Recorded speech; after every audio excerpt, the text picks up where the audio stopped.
মালদ্বীপে আমরা কোন আইল্যান্ডে গিয়েছিলাম আর রাতে ডিনারে কি কি খেয়েছিলাম তাই নিয়ে থাকছে আজকের ব্লগ।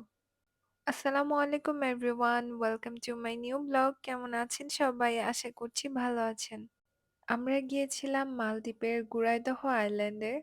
যাওয়ার পর হোটেল থেকে আমাদের রিসিভ করতে চলে আসে। আমাদের হোটেলের নাম ছিল বিচ হোটেল গুরাইদহ। টাইমটা ছিল অনেক বেশি গরমের, তাই আমাদের ঠান্ডা ঠান্ডা ওয়েলকাম ড্রিঙ্কস দেয়। দেন চেকিং শেষ করে আমরা চলে আসি আমাদের রুমে। আমরা নিয়েছিলাম সি ভিউ রুম। রুমের বারান্দা থেকে নীল সমুদ্র দেখতে খুবই সুন্দর লাগছিল। মাশাআল্লাহ, আল্লাহ তাআলার অপরূপ সৃষ্টি।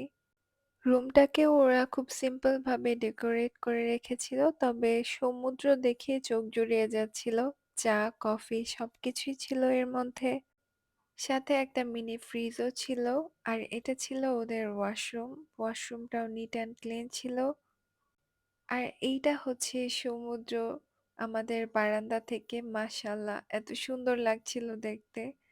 রাত হয়ে গিয়েছিল, আমরা চলে যাই ডিনার করতে। আমরা ডিনারটা হোটেল থেকেই নিয়েছিলাম। প্রথমে ছিল সমোচা, দেন ভেজিটেবল স্যুপ, তারপর ছিল পাস্তা উইথ টুনা ফিশ, দেন ছিল ডেজার্ট হিসেবে ম্যাঙ্গো পুডিং। সবগুলো খাবারই মজার ছিল।